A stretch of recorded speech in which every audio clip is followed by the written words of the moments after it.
So, welcome to the Diary of a Jesus Girl podcast. Oh, come on, guys. You guys must be very happy. It's May.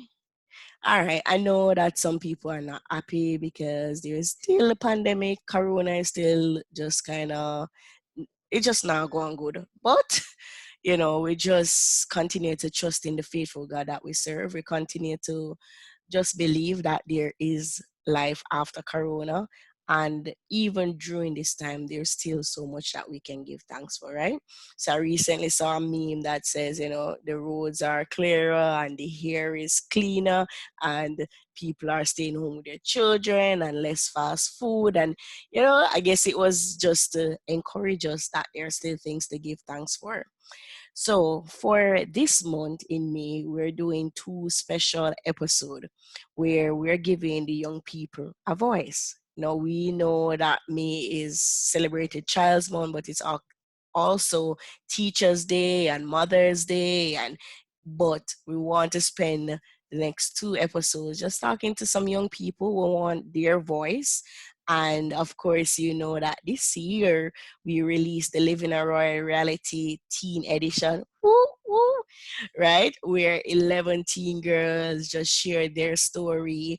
And, it has, it, it's such a blessed book. It was a dream of mine to have the teen edition from about 2017, and it came to fruition in 2020. So I'm grateful for the girls that decided to believe in this vision and participate. No, the truth is we released the book, and the week before our book launch, Corona stopped our launch, right? The government said we are quarantined, and our girls did not get the chance to have their book launch as they planned. And I know that's very discouraging for them because, come on, we have been planning this for a year. So they started this mentorship program, Writing for Impact mentorship program, from April last year. And just like that, they have not been able yet to celebrate and share the book with your family because of that has been happening everything that has been happening. So I wanted, as a special, just kind of love for them and just appreciation, three of them are on the call today. So these are teen authors, yes, teen authors that will be sharing their voice. It's almost like they're talking on behalf of the teens, worldwide. And we know also that I am also hosting a teen of summit for the next 6 weeks, and it started on Sunday. And boy, like, we have over 400 teens from 80, from Nigeria, whole lot of Trinidadians, Bahamians, Barbadians. I mean, it's the US. We're just so grateful. And yeah, this episode is the teen having their voice. So I'm going to just introduce them, and they're going to say hi to all of you, and I want you to give them the nice big love that you would give them or give any other guest at the Diary of a Jesus Girl podcast. So I'm gonna say welcome, welcome, welcome, welcome to Ashley, to Kimone, and to Trae-Anna. Welcome, ladies. Hi. Hi. All right. So, ladies, are you excited to be here? Be honest now. Of Yes, yes, course. very excited. Very excited. Well excited. All right. So, my ladies, I want you to start by introducing yourself, and of course, in the true fashion of Diary for Jesus Girl, we are going to start with your conversion story. So you're going to tell us a little about yourself and your conversion story. So Ashley, you can go ahead and start. Hi everyone, my name is Ashley Brady. So how did I become a Christian? I became a Christian at the age of 12 or 11 rather. But I remember I was living a life where I just felt neglected and I felt really alone and I felt really isolated. Like I was I mean, I had like happy moments, and I can't ignore those. But when I would go home, like I just felt like really sad and alone. And I remember just growing up and hearing like listening in the vehicle to like songs like William Smith would sing, or rather Michael Smith would sing. And just one and two times visiting church, or several times visiting church. Never ever, I wasn't a member, but visited church. And I mean, my parents were Christians. I would get some type of Christian values imparted onto me or shared with me whenever they were around, when they were around. And I remember just, all right, realizing that there's like everything in this world is hopeless. Every other thing in this world is hopeless. But there is this one being that offers me hope, that if I try to search for it elsewhere, like I would literally leave empty. Um, And I remember also so I would consider becoming a Christian. And I would, yes, say to the Lord, Lord, like my life is so unhappy, and is you alone can literally change me. And I remember saying that. But I realized every time I look back on it, I realized that I hadn't said, Lord, I'm ready for you to lead my life. And it wasn't until one day coming home from extra lesson in grade 6, where I was like, Lord, you know, I've been considering literally turning over my life to you. But then I was like, Lord, if you really want me to serve me, for some reason, like I don't know why in the world I said this. I was like, Lord, if you really want me to serve you, I know he really wanted me to serve him, but I said, Lord, if you really want me to serve you, I want something detrimental to happen. Crazy, but it's true. And I remember like a second or a minute after that, like I was walking to my bus stop, and this guy was walking behind me. And this man rather was walking behind me. And I remember him saying to me that he he him just like he offered me money, and he was like, you know, after we after we like I can literally we can actually go and we can do something, and after we do something we don't have to talk about it. And he was like, he'll even pay me for it. And there was so much fear in my eyes. And then I ran across the road. This was in Portmore, for tennis. I ran across the road and I ran straight into this, and I was just crying. And I ran across the road like cars could have easily crashed into each other. And there are a lot of cars that stopped in that when all of that happened. I just remember saying that, I'm like, Lord, thank you so much. And I remember going home, or rather, I just remember saying, Lord, all right, like on a different level, I'm going to seek you. So I don't remember if prior to that I had said, Lord, like I'm having you as my Lord and Savior now, but I do remember saying, Lord, I know that I'm a sinner, I know all of this. But at that moment, I remember saying, Lord, I'm ready to take you seriously, like starting to engage in all the spiritual disciplines, and doing it not just because I want to check some things off a list, but because I realize that there's no, like, hope can be found anywhere else, and true love can be found anywhere else but in him, and everything else is vanity. Yeah. So Ashley, I'm gonna come back to you because that's just the introduction. But I'm thinking at 12 years old, probably some 12-year-old right now looking at you like, what?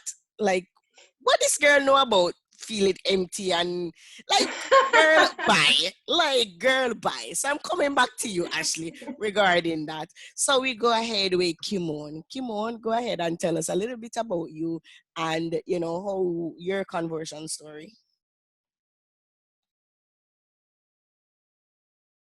All right. While we wait on Kimon, Trae-Anna, jump in. Trae-Anna, tell us a little bit about your conversion story.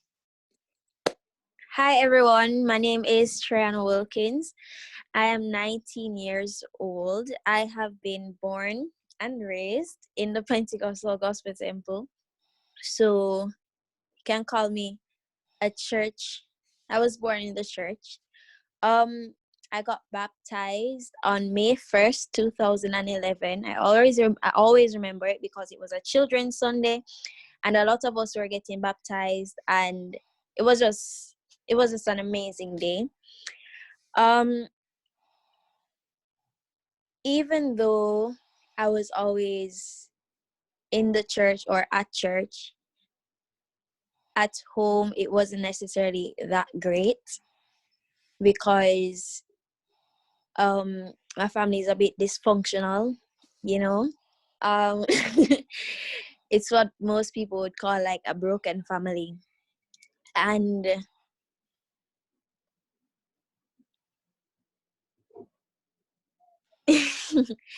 and even in the midst of that, I did not find peace and stability until I got like a real relationship in God. And my church has annual youth camps where we go off to some place, far away from it all. And we get to spend some real deep time in devotion with the Lord. And I am so grateful. I remember in at camp 2013 where I was filled with the Holy Ghost. My life and my relationship with God just soared to a whole new level. So even when it is that I would be at home and things weren't so great, I could find peace and comfort in the Lord. Ah, thank you, Trae-Anna. Thank you. And again, I applaud you. Um, I, I, I, I call Trae-Anna perfect patty. So anybody that has watched the Tyler Perry movie with Janet Jackson, there's this, the whole perfect patty kind of vibe because Trae-Anna is the girl that, she sings, she dance, she acts, she's involved in youth politics. She wins every pageant that she enters. So I know that it was really hard for her to say that out loud. So I applaud you, Trae-Anna. Kimone, ready for you? Alright, hi guys, my name is Kimone McLoud. I am 19 years old and I attend the University of the West Indies, currently pursuing a degree in journalism. How I came to Christ. So while growing up, I always remember I used to love going to church with my grandmother, but I wasn't consistent.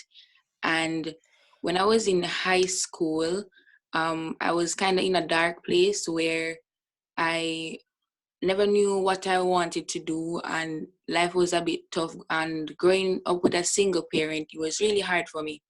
So what I had done, I had lost a friend, and when I realized that time is short, and I never knew what I wanted to do in my life, I started visiting church very regularly, and then I specifically remembered one Sunday while I was at church, the pastor was talking about making Jesus the center of your life. And I felt so convicted. I started reflecting and I was like, is this what I really want? I pondered for a while, but for some reason I felt like something was tugging on me.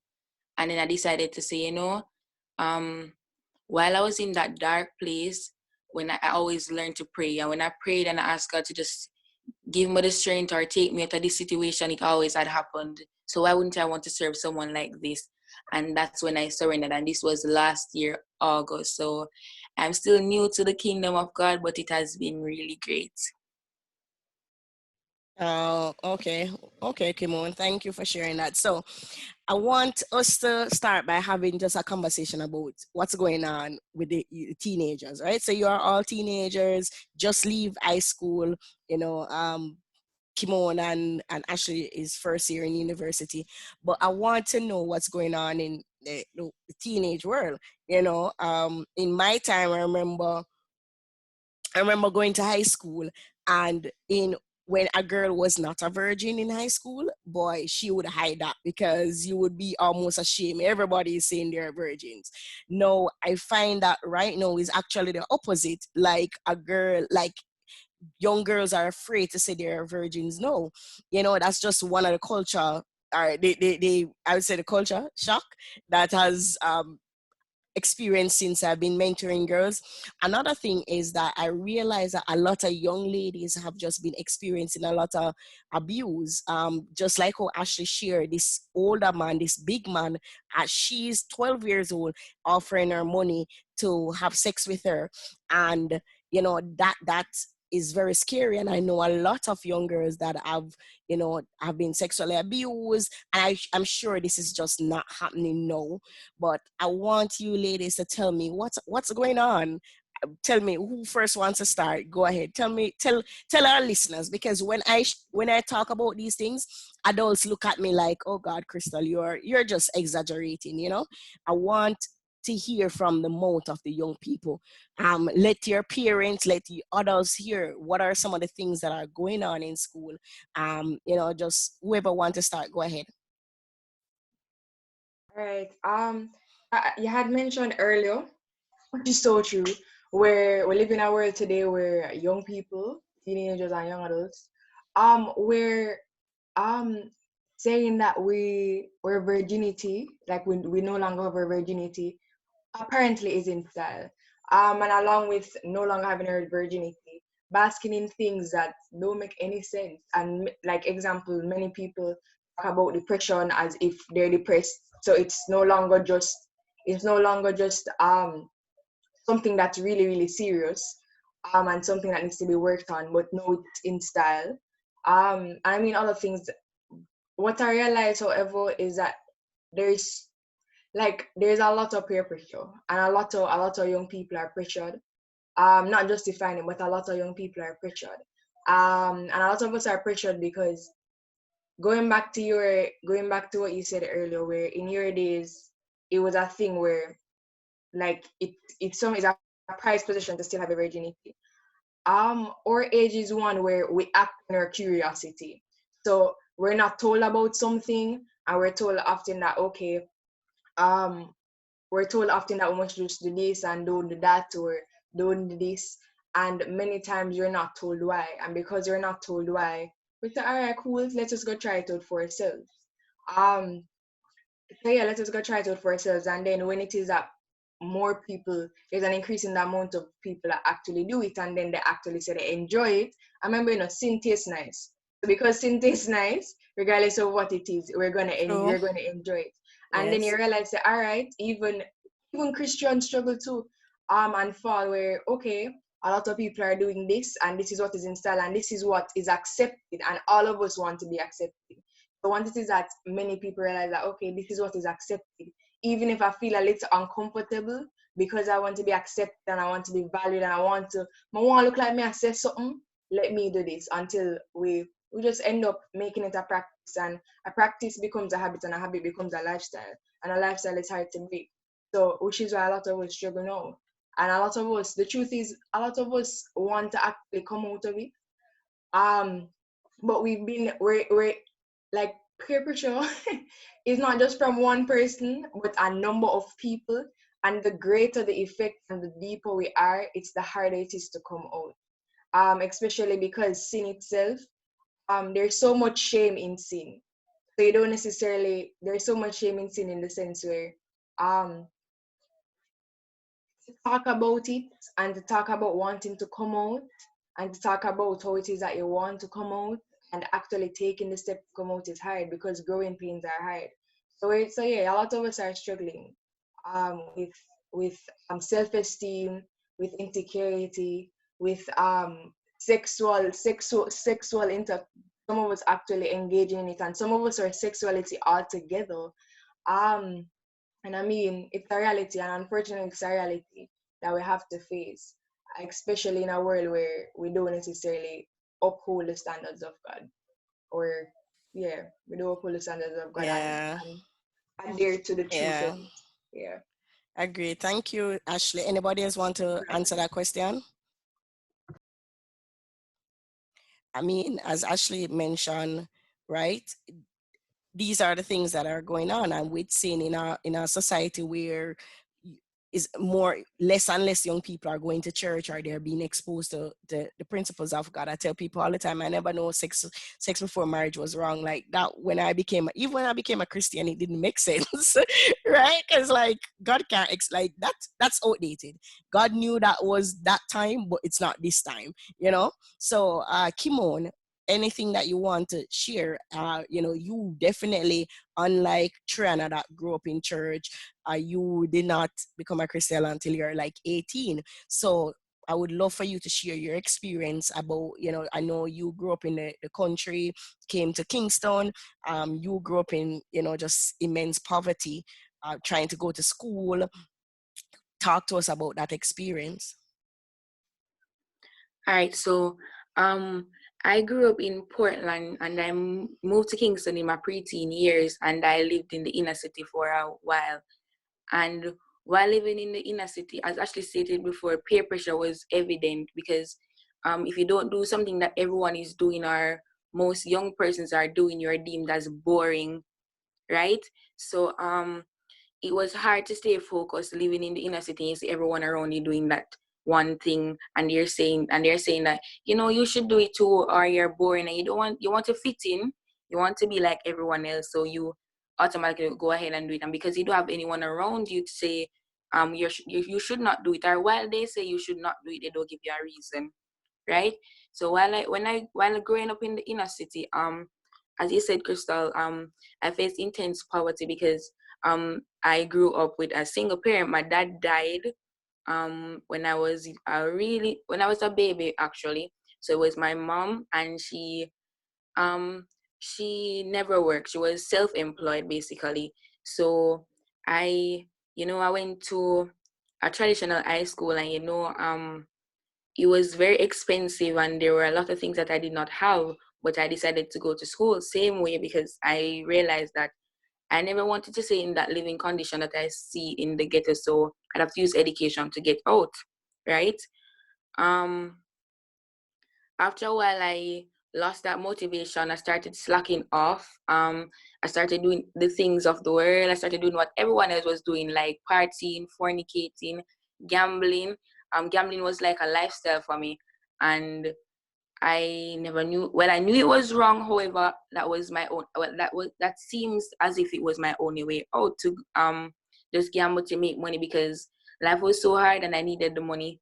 So and then the persons around me were encouraging me to do it. So that makes it even worse. So I kept doing it until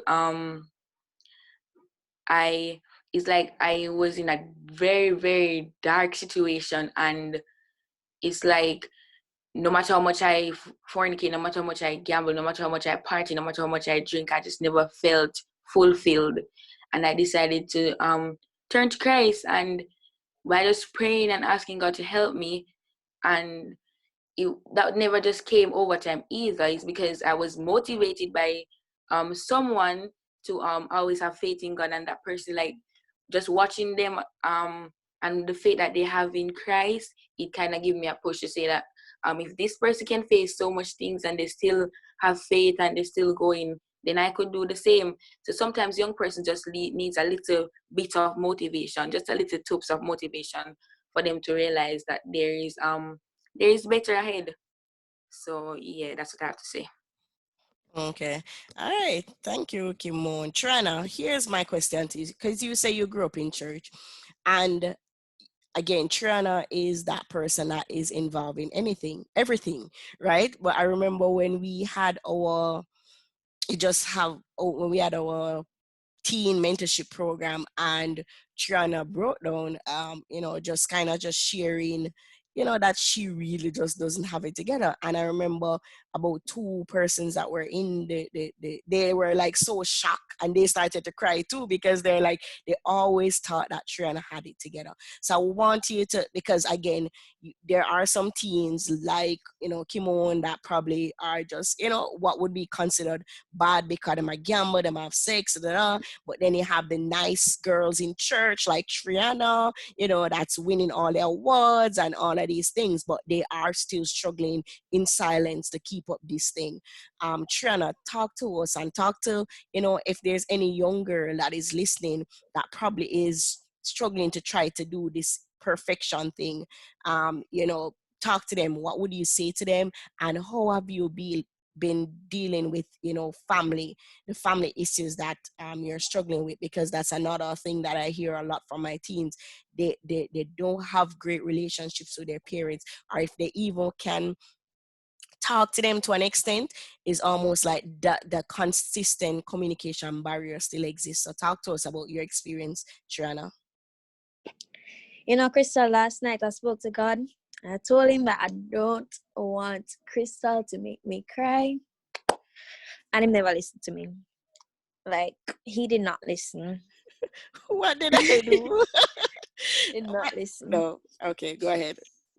But I think it comes from that place, of brokenness. You know, persons that struggle with insecurity, it's because, you feel like you're not good enough. And when you do all these stuff, when you become a perfectionist, you try to adhere to a certain standard. People expect stuff from you. So as I said, I grew up in the church, was on the children's choir. I did exhortations, still the exhortations at church, on the youth choir, leading services.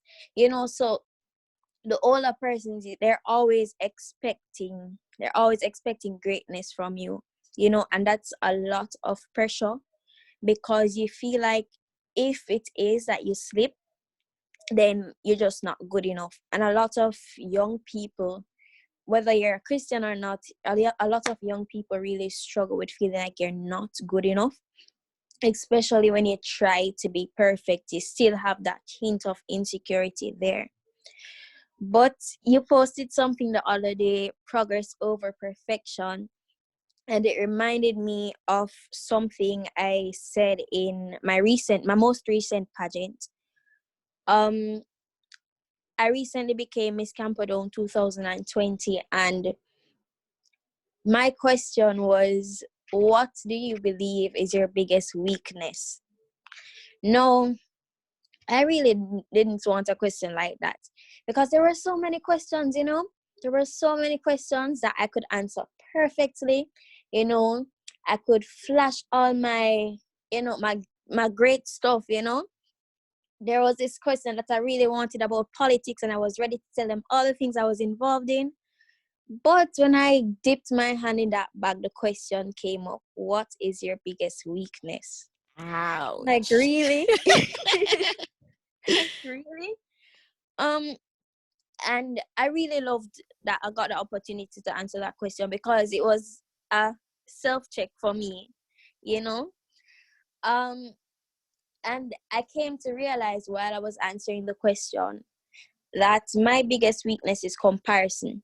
Because when you're trying to always be on top of things, you're going to be comparing to those who are also there. So when I was answering the question, I went on to say that I need to stop comparing myself and walk on the purpose and on the path that God has ordained for me. Because so many people have their own stories. We all have our paths, we all have our different purposes. So if it is that I'm going to continuously compare, I'm not walking on the path that God has laid out for me. So with all these insecurities, with everything that has happened in the past, I believe that if we just focus on our progress, focus on the journey, we will do much better. you know as it Okay. relates to as it relates to the broken families. Oh, bless God. Mm. It's fine. Go ahead. Go ahead, China. um so whoosh. Yes. All God right, did we give not you listen some to me. time. God did Yeah. not listen to me with this one. Just remember um that whatever you're sharing, that believe me, a young person is being blessed, I'm sure.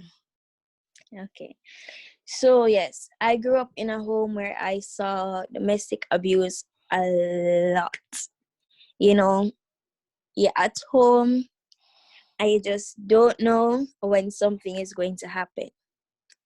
And I remember one day something was going on, and I went outside and I was like, Jesus, what am I doing? I went Not truth. outside, I looked up, and I was like, why? Like, why do I have to get this? And it didn't get any better from that question. Let me just put it out there. And it got worse. my family, my parents separated. We were living with myself, my two brothers, my three brothers, and my mother. My brothers started acting up, so they left as well. So, I mean, for me, it was like my family was always being ripped apart, and family is something, I don't know how, but it's something that is very dear to me. It's something that is very important to me. So, seeing my family being ripped apart all the time, I was like, what why? you know? Why? And I think a lot of our insecurities, a lot of my insecurities came from that place. That a lot of my brokenness came from that place. And I just want it to be good enough for my families. No, we can't change our situations. I came to that understanding. We can't change our situations, but as I said earlier, I found stability in Christ, you know, and Oh, okay. even though you might be in the situation I was in, I am in the situation. Even though you're in the situation, the Holy Spirit will give you a peace that, like, you can't even understand. You Amen. won't be able to understand. Like, Amen. stuff will be going on around you, and you just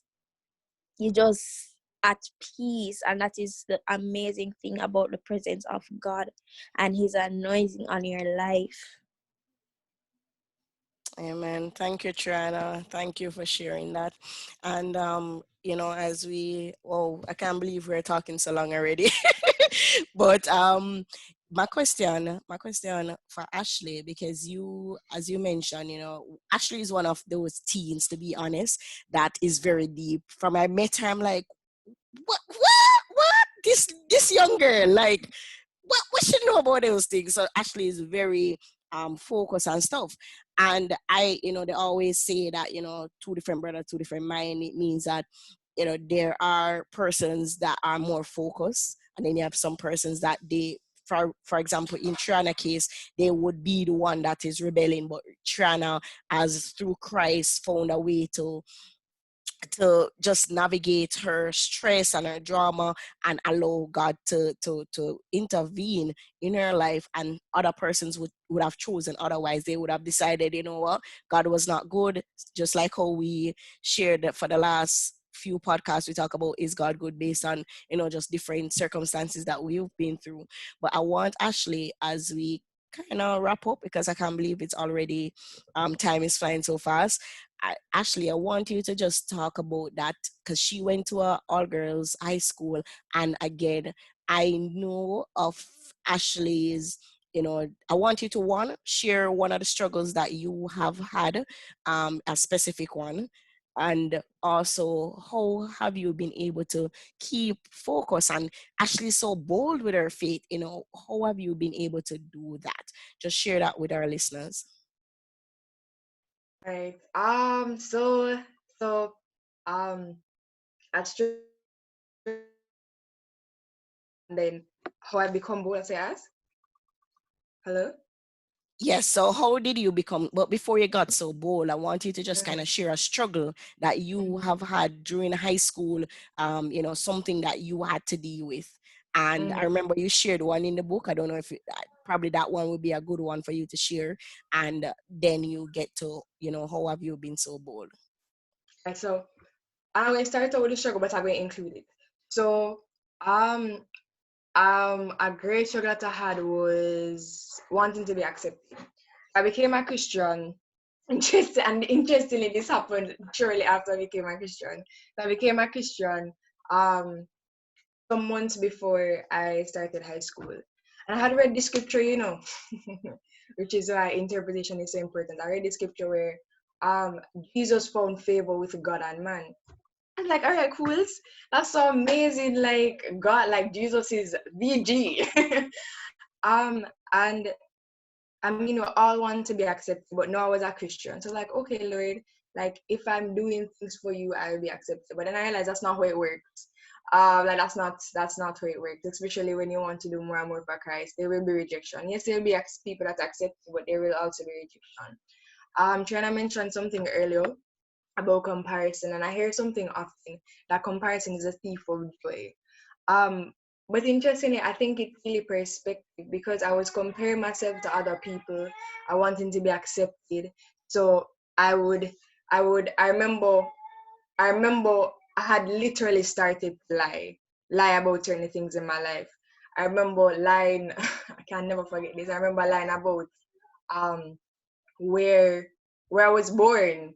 Like, because I realized there was something in my class where there were just a lot of people who just never born in Jamaica. The nationality, they weren't. All right. Ashley should be back soon. You're there, Yeah, Ashley? Yeah. Okay. yeah. So I was like, all right, I don't know how it come up what roll out of my tongue. I'm gonna know if people did believe me, but I did still say regardless. I remember having a conversation with somebody. Somebody's a Jamaican and somebody's a Canadian in my class, and then I was like, all right, cool. I like Canada anyway. So I had said that I'm really not Jamaican. I was born I was born in Canada and I was born in a plane. But because I kid you not, but because um Jamaica was the destination and Jubilee Hospital was the first place my mother came to when she came off the plane. That's literally the reason why Jubilee Hospital is on my birth certificate. But really, I kid I'm you not. sorry. And it's fine. Like some of the laugh boys, it don't make no sense. But It, for me, as a thing, I was never good at lying, but just something to be accepted. Um, but then I realized something, and then the thing is, Trina had spoken earlier about like her family situation. And interesting, I listen, I'm like, I literally had a similar family situation for years. Um, thank God that she has changed, but for years, most of my life, I'm 20, and for most of my life, I had a terrible family situation, similar to Trae-Anna's. And one of the things is that I was never my voice was always shut down in my family. So um I was like, okay, my voice is always shut down. So I kind of want to be heard. And wanting to be heard, you want to also be accepted. And if you want to be accepted, you kind of comparing yourself to like other people now. But then I realized something that in scriptures, like Jesus actually compared us at times to the Pharisees, comparing what we shouldn't do and comparing what we should do.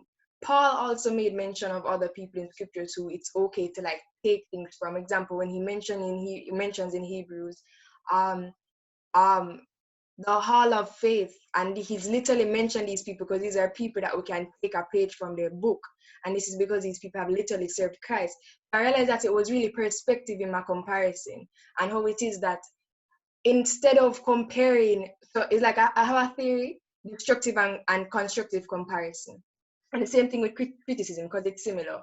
Where destructive comparison is if it is as I compare myself to somebody, and in comparing myself to somebody, I decide, okay, um, like I'm not good enough, or wow, I really can't do this. Even if it pushes me to do more, like I just really can't do this. Or if it is that I compare myself to that person, to tear them down and to slander them. Compared to constructive comparison, which is what Jesus did when he mentioned in um, Matthew 6 about fasting. And he said that, yo, listen, when you fast, don't do like the Pharisees. I don't want you to do like the Pharisees. Where even though that's a not to do, like there's so many people that we can literally look on, and we can take something from their book. We can take from Paul how he was confident. Paul said that he's equipped and he's ready and he's willing to preach the gospel in Rome where these people were pagans. Like like taking pages from people's book. And even if you like not taking every single page, if you take everybody's page, like as like you're literally not walking in your purpose. Because even when we have similar purposes, like or impact, though similar, again, it still looks a little bit different. So that was the struggle, and that's how I realized that okay, like this is how I can overcome, And if at the end yeah. of the day, like I'm called serve Christ. And then this other scripture that says that whatever we do, we should not do for man, but instead for God. And that scripture convicted me. And I was like, all right, Lord, like I cannot serve two masters. I can't want to please the world, even if it is that I'm not sinning. So my struggle growing up to was, another struggle was really being this person who have this firm foundation and this love for God.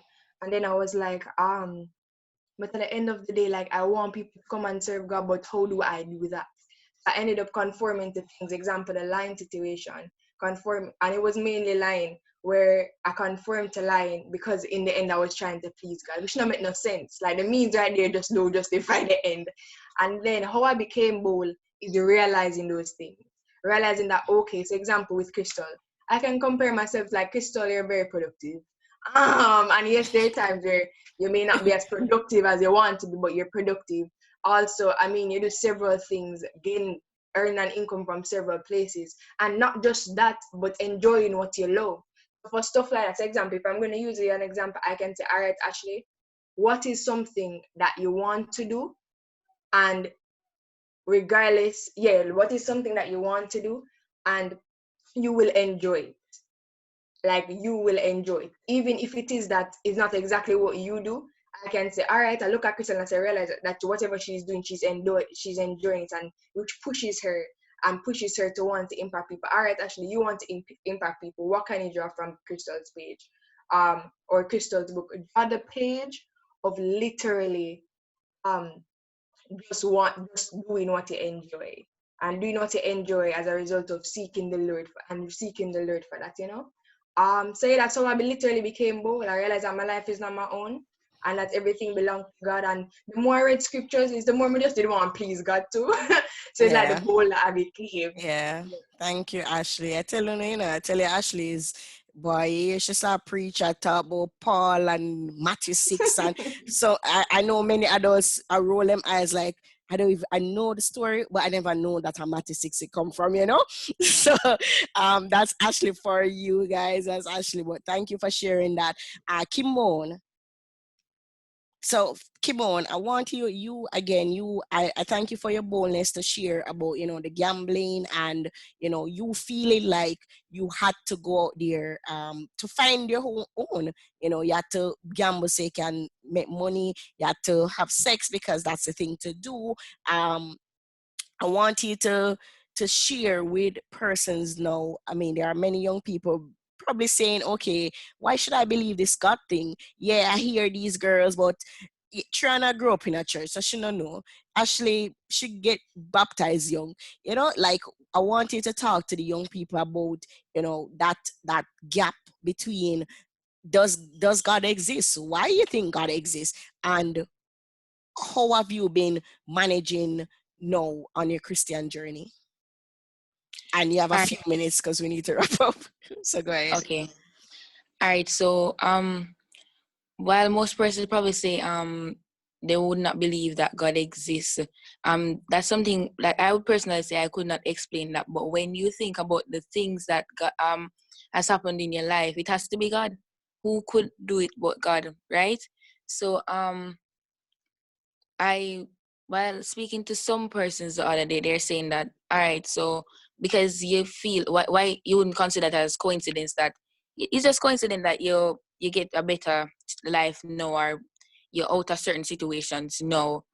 Um when you, like, for example, I'm in my situation, right? When I was gambling and doing all of that, um the only time I think about saying that I would go to church, or is like if I pray, and when I realize that prayer really works, and if you pray about certain things, you realize that you change the situation. And what I would tell young persons out there is that sometimes we have persons that tell us that, we have to be Christians, or we have to get saved and all that, but they do, because the world is so nice, and I've never gone to a party that I don't enjoy, but there's always that emptiness. And there, even now, if I don't go to parties now, and I don't do the things that I used to do before, but I feel fulfilled rather than before, right? And Oh, oh, continue. right. So while while those things are really nice, it's always feel like something is missing. It's gonna always feel like something is missing. And then when you come to Christ, it's like you have everything, which even if you have nothing, you feel like you have everything, right? Wow. Right now, being a Christian, it's kind of hard because I still have my same friends, and while they don't they encourage me to stay on the path. And while I realize that me being transparent to them and tell them everything about my walk and everything, it made them want to meet they want to serve the God. They're saying that, whoa, if God has done that for you, I want to know what He's going to do in my life. So I just learn to be transparent about whatever happens with me. And while it is kind of hard because temptation is out there, but I recently learned that it's not temptation is the sin, but when you give in to temptation, that's when you sin. Woo. And You're preaching, um, Kimone.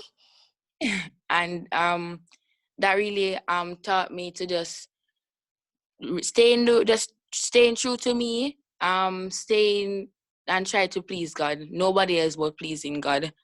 And yeah, that's it. Okay, thank you, Kimon.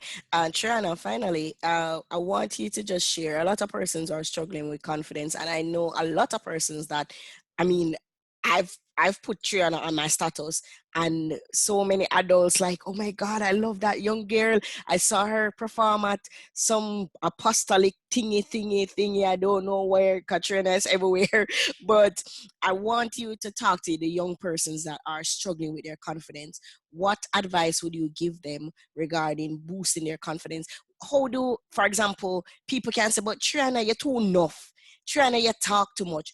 How do you keep going? Because I remember, you know, at a point in my life, I stopped participating in things because people kept saying I was too enough. People kept saying I talk too much, and I started to withdraw, right? And I mean, I look at me now, I get paid to talk, I tell them, but you know, I, I wanted to talk to that young person that probably feel like I'm struggling with their confidence, and yeah, how talk to that young person, Trae-Anna. How do you just keep going despite what you feel like you have won like 4 or 5 pageants already? Why would you go and enter another one? You know, talk to us. And again, you have to wrap because we have a few minutes left. Yes. All right. So as I said before, a lot of us compare ourselves to other people, but we all have different paths to walk. There is only one me, there's only one Trae-Anna, there's only one Crystal, there's only one Ashley. Somebody else might have a name, but there's only one you at your core. And you have to embrace that. You see, until you embrace your individuality, you're not going to feel very confident. You can't have confidence in something that you don't know. You can't have confidence in someone that you don't know. So I would just say to get to know yourself and embrace yourself. And when you learn who you are, don't be afraid to step out and be yourself, because you can't be anybody else. You get this life, you get your path, you get your purpose. Don't be afraid to be bold and to just stand out. Make people say enough. It's not going to matter. Let them say that you are enough. Because at the end of the day, do what you love. As she spoke about it earlier, doing what you enjoy. As she spoke about being bold, do what you enjoy. Do what makes you feel fulfilled, as Kimone said. Um, yeah, don't be afraid to be bold, because there's so many people in this world, but there's only one you. And you need Yeah. to embrace that and just walk. Just go on. Just go on. Just do as Mm. God has ordained for you, because it is amazing the things that you will do when you begin to embrace who you are. Oh well, thank you, Trae-Anna. And this I don't know the whole of the poem, but there the Maya Angelou poem that says that when you something about when you shine, you give other people permission to shine. And Yes. Trae-Anna and also Ashley alluded to it. Somebody's, for example, she seeing me doing my thing, it almost says, whoa, I can do something too, kind of thing. So yes, when you that poem, that that sentence in that poem that says, when I be who I God has called me to be. Of course, that's not how she has said it, but that's me paraphrasing. It gives other persons their permission to shine. So I'm closing off with our girls today, and I thank you ladies for participating. I thank you for, I know that they were a little scared. They're like, oh my God, when I listen to Diary of a Jesus Girl, the way the people are so bold to talk about the testimony, am I ready? But girls, you did well. And everyone that's listening to this, if our girls did well, I want you to leave a comment, subscribe to the Diary of a Jesus Girl podcast, and leave a comment, and just encourage them. These are young girls, they are the future. And also I want you to support their book, right? The Living a Royal Reality Teen Edition is available on Kindle and Amazon. Go and read. Each of them have their story. They did nothing that they shared today is what has been written in the book. So they have different stories to share, right? But I know that you were blessed. So they're leaving out just one, Ashley. Just leave a powerful nugget or just encouragement to our listeners, our young people. We're doing this for the adults, but also we want some young people to definitely join, right? We want to encourage some young people. So go ahead, Ashley, and also everybody, just to do that. So just one powerful nugget as we close. Okay, it's a personal one. Or if only you realize the value that God has places on you, had placed on you, or the authority yet humility you would walk in. Well, next, Trae-Anna or Kimone. Walk in the purpose and on the path that God has ordained for you. Amen. Kimone. All right, stay true to who you are. Get up out of your comfort zone and go after what you want. Never limit yourself. Thank you. Thank you. Here, my girls. Yeah, like they are my girls. I don't know business about nobody. They're my girls, and I'm so, so proud of them. And I thank you again for tuning into the Diary of a Jesus Girl, where we discuss real life issues of the committed Christian woman. And guess what? Born, we are just people that love Jesus and want to impact like Jesus. And I thank you. And we are out for this week. And make sure you come in next week. Next week, listen, we are going to have men. I'm giving you a hint. We are going to have some young men sharing their testimonies, right? As we celebrate Children's Month. And don't miss it. Don't miss it. And remember, like and subscribe. God bless you.